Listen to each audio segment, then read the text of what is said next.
আসসালামু আলাইকুম। আপনারা শুনছেন সর্বশেষ আন্তর্জাতিক সংবাদ। শুরুতেই শিরোনাম পড়ে বিস্তারিত। ইরানের পরমাণু অস্ত্র বানানো নিয়ে সাবেক মার্কিন গোয়েন্দা প্রধানের গোপন তথ্যে চাঞ্চল্য। দক্ষিণ লেবাননে ইসরায়েলি আগ্রাসনে আরও ১০ জন নিহত। ইরান ইস্যুতে হতাশা, আরেক দেশের সব সমৃদ্ধ ইউরেনিয়াম লুটে নিলেন ট্রাম্প। এবার মধ্যপ্রাচ্যে যুদ্ধজাহাজ মোতায়েন করতে যাচ্ছে যুক্তরাজ্য। সর্বশেষ থাকছে ইরান যুদ্ধ নিয়ে আলোচনা, কাতার মিশরের। এতক্ষণ শুনছেন সংবাদ শিরোনাম, এখন বিস্তারিত। তার আগে অনুরোধ থাকবে ভিডিওতে লাইক দিন এবং ভিডিও সম্পর্কে আপনার গুরুত্বপূর্ণ মতামত কমেন্ট করে জানিয়ে দিন।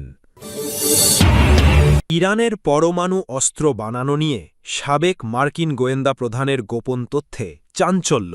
যুক্তরাষ্ট্রের ন্যাশনাল কাউন্টার টেররিজম সেন্টারের সাবেক পরিচালক জো কেন্ট দাবি করেছেন, ইরানের বিরুদ্ধে যুদ্ধ শুরু করার আগে মার্কিন গোয়েন্দা সংস্থাগুলো ঐক্যমতে পৌঁছেছিল যে দেশটি কোনো পারমাণবিক অস্ত্র তৈরি করছে না। ফক্স নিউজের এক প্রতিবেদনে জানানো হয়েছে, গত বৃহস্পতিবার ৭ মে সামাজিক যোগাযোগ মাধ্যম এক্সে সাবেক টুইটার দেওয়া এক পোস্টে কেন্ট এই বিস্ফোরক মন্তব্য করেন। তার মতে, সিআইএ সহ মার্কিন গোয়েন্দা সম্প্রদায় যুদ্ধের আগেই সঠিকভাবে মূল্যায়ন করেছিল যে ইরান আক্রান্ত হলে এশীয় অঞ্চলে মার্কিন ঘাঁটিগুলোতে হামলা চালাবে এবং হরমুজ প্রণালী বন্ধ করে দেবে।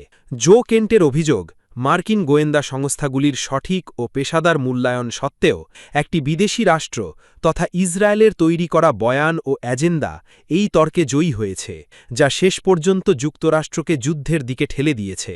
তিনি মনে করেন, ইরানি নেতৃত্বের ওপর হামলা চালালে শাসন ব্যবস্থা আরও শক্তিশালী হবে এবং কট্টরপন্থীরা উৎসাহিত হবে।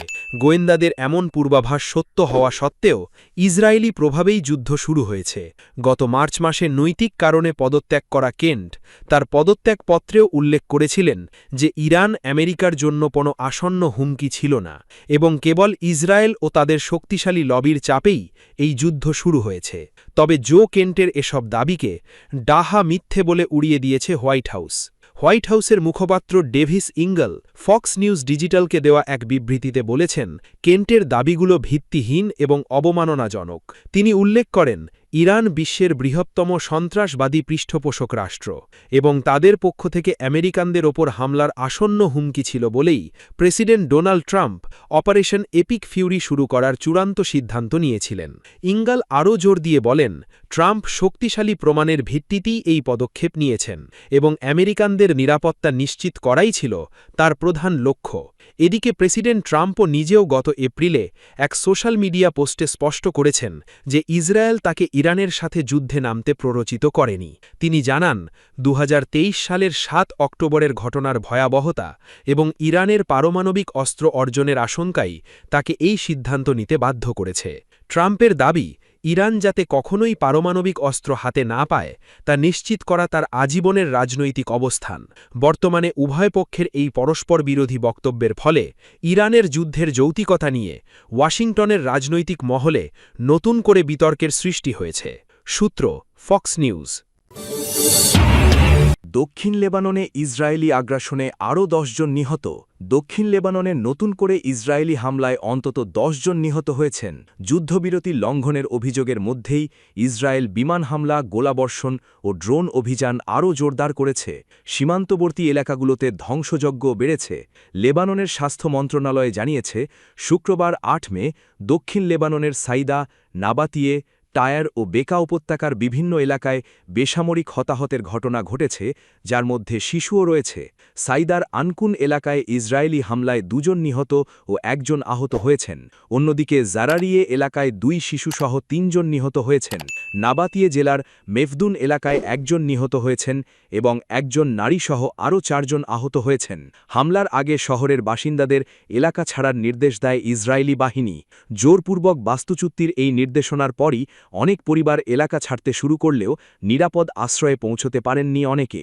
এরপরই শুরু হয় বিমান হামলা। দক্ষিণ লেবাননের বিভিন্ন পাহাড়ি এলাকায় বড় ধোঁয়ার কুণ্ডলী উঠতে দেখা যায়, একই সঙ্গে একাধিক বিস্ফোরণের শব্দ শোনা যায়। ইসরায়েল জানায়, দক্ষিণ লেবাননে অন্তত 10 কিলোমিটার গভীর পর্যন্ত তাদের নিয়ন্ত্রণ রয়েছে। তাদের দাবি, বেসামরিক এলাকার ভেতরে অবস্থান নেয়া হিজবুল্লাহ যোদ্ধাদের ঠেকাতেই এই অভিযান চালানো হচ্ছে। উত্তর ইসরায়েলকে নিরাপদ রাখাই তাদের মূল লক্ষ্য বলেও উল্লেখ করেছে তেল আবিব।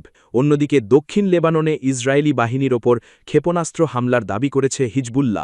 লেবাননের স্বাস্থ্য মন্ত্রণালয়ের তথ্য অনুযায়ী মার্চের শুরু থেকে চলমান যুদ্ধে এখন পর্যন্ত দেশটিতে নিহত হয়েছেন 2700-রও বেশি মানুষ। সংঘাতের কারণে বাস্তুচ্যুত হয়েছেন প্রায় 12 লাখ বাসিন্দা। সীমান্তবর্তী বহু শহর ও গ্রাম প্রায় জনশূন্য হয়ে পড়েছে। অব্যাহত বিমান হামলা ও গোলাবর্ষণে ক্ষতিগ্রস্ত হয়েছে ঘরবাড়ি ও অবকাঠামো। ইরান ইস্যুতে হতাশা, আরেক দেশের সব সমৃদ্ধ ইউরেনিয়াম লুটে নিলেন ট্রাম্প। ইরানের পরমাণু কর্মসূচি নিয়ন্ত্রণে ব্যর্থ হয়ে অবশেষে দক্ষিণ আমেরিকার দেশ ভেনেজুয়েলা থেকে উচ্চমাত্রার সমৃদ্ধ ইউরেনিয়াম জব্দ করেছে ডোনাল্ড ট্রাম্পের প্রশাসন। শুক্রবার 8 মে মার্কিন জ্বালানি বিভাগ এক ঘোষণায় জানায়, প্রেসিডেন্ট ট্রাম্পের চূড়ান্ত নেতৃত্বের কারণে কারাকাসের একটি পুরনো গবেষণা চুল্লি থেকে 13.5 কেজি বা প্রায় 30 পাউন্ড ইউরেনিয়াম সরিয়ে নেওয়া সম্ভব হয়েছে। ব্রিটেন, যুক্তরাষ্ট্র এবং ভেনেজুয়েলার এই যৌথ অভিযানকে যুক্তরাষ্ট্র এবং বিশ্বের জন্য বড় জয় হিসেবে দেখছে ওয়াশিংটন। আন্তর্জাতিক পরমাণু শক্তি সংস্থা জানিয়েছে, একটি অত্যন্ত জটিল এবং সংবেদনশীল অভিযানের মাধ্যমে এই ইউরেনিয়াম স্থল ও জলপথে দক্ষিণ আমেরিকা থেকে উত্তর আমেরিকায় পরিবহন করা হয়েছে। কারাকাসের 15 কিলোমিটার দূরের একটি স্থান থেকে সংগৃহীত এই তেজস্ক্রিয় পদার্থটি বর্তমানে দক্ষিণ ক্যারোলিনায় মার্কিন জ্বালানি বিভাগের একটি কমপ্লেক্সে রাখা হয়েছে।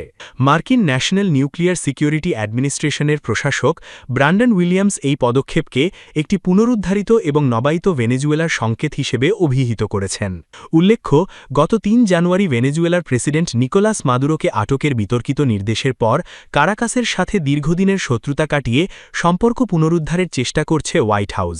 ট্রাম্প বর্তমানে মাদুরের ভাইস প্রেসিডেন্ট ডেলসি রড্রিগেজকে স্বীকৃতি দিয়েছেন এবং ভেনেজুয়েলার জ্বালানি এবং খনি খাত মার্কিন কোম্পানিগুলির জন্য উন্মুক্ত করার প্রক্রিয়া শুরু করেছেন। দীর্ঘ 7 বছর পর সম্প্রতি দুই দেশের মধ্যে বাণিজ্যিক বিমান চলাচল শুরু হয়েছে এবং পুনরায় চালু হয়েছে মার্কিন দূতাবাস।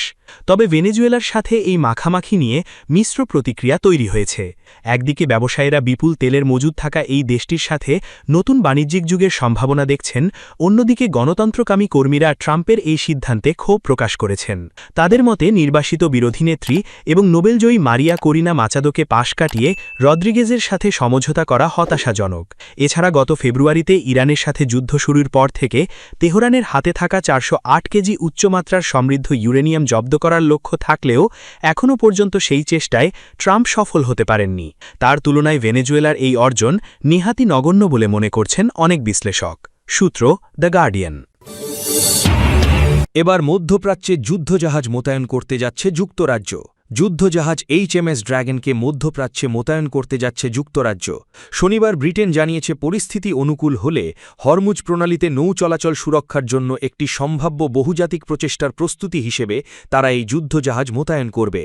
HMS ড্র্যাগন একটি বিমান প্রতিরোধ ডেস্ট্রয়ার, যা ইরান যুদ্ধ শুরু হওয়ার অল্প সময়ের মধ্যেই সাইপ্রাসকে রক্ষা করতে সাহায্য করার জন্য মার্চ মাসে পূর্ব ভূমধ্যসাগরে পাঠানো হয়েছিল। মধ্যপ্রাচ্যে এর যুক্তরাজ্য যুদ্ধজাহাজ মোতায়েন করার কথা ভাবল এমন এক সময় যখন ফ্রান্স দক্ষিণ লোহিত সাগরে তার বিমানবাহী রণতরী গোষ্ঠী মোতায়েন করেছে, কারণ উভয় দেশই এই বাণিজ্য পথের ওপর আস্থা পুনরুদ্ধারের লক্ষ্যে একটি প্রতিরক্ষামূলক পরিকল্পনা নিয়ে একসঙ্গে কাজ করছে।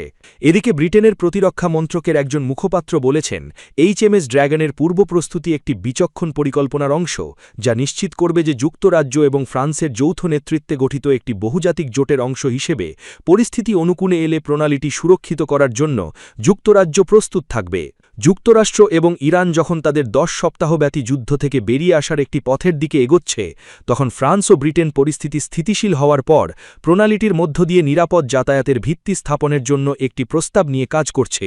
এই পরিকল্পনার জন্য ইরানের সঙ্গে সমন্বয়ের প্রয়োজন হবে এবং 1 ডজন দেশ এতে অংশ নেয়ার আগ্রহ প্রকাশ করেছে। সূত্র রয়টার্স। ইরান যুদ্ধ নিয়ে আলোচনা কাতার মিশরের। মধ্যপ্রাচ্যের সাম্প্রতিক পরিস্থিতি, বিশেষ করে যুক্তরাষ্ট্র ইরান যুদ্ধবিরতি ও আঞ্চলিক উত্তেজনা প্রশমনের প্রচেষ্টা নিয়ে ফোনে আলোচনা করেছেন কাতার ও মিশরের পররাষ্ট্রমন্ত্রীরা। শনিবার আল জাজিরার প্রতিবেদনে এই তথ্য জানানো হয়। কাতারের পররাষ্ট্রমন্ত্রী ও প্রধানমন্ত্রী মোহাম্মদ বিন আব্দুল রহমান আল থানি এবং মিশরের পররাষ্ট্রমন্ত্রী বদর আবদুল্লাতিরের মধ্যে এই আলোচনা অনুষ্ঠিত হয়। কাতারের পররাষ্ট্র মন্ত্রণালয় এক বিবৃতিতে জানায়, আলোচনায় যুক্তরাষ্ট্র ও ইরানের মধ্যকার যুদ্ধবিরতি এবং আঞ্চলিক নিরাপত্তা ও স্থিতিশীলতা জোরদারে উত্তেজনা কমানোর প্রচেষ্টার বিষয়টি গুরুত্ব পেয়েছে। ফোনালাপে শেখ মোহাম্মদ বলেন, চলমান মধ্যস্থতা প্রচেষ্টায় সংশ্লিষ্ট সব পক্ষের ইতিবাচক প্রতি দেওয়া প্রয়োজন। তার মতে, শান্তিপূর্ণ উপায় ও সংলাপের মাধ্যমে সংকটের মূল কারণগুলো সমাধানের পথ তৈরি করতে হবে, যাতে ভবিষ্যতে নতুন করে উত্তেজনা না বাড়ে এবং একটি স্থায়ী সমঝোতায় পৌঁছানো সম্ভব হয়। এছাড়া দুই দেশের পারস্পরিক সহযোগিতা ও দ্বিপাক্ষিক সম্পর্ক আরও শক্তিশালী করার উপায় নিয়েও আলোচনা করেন তারা।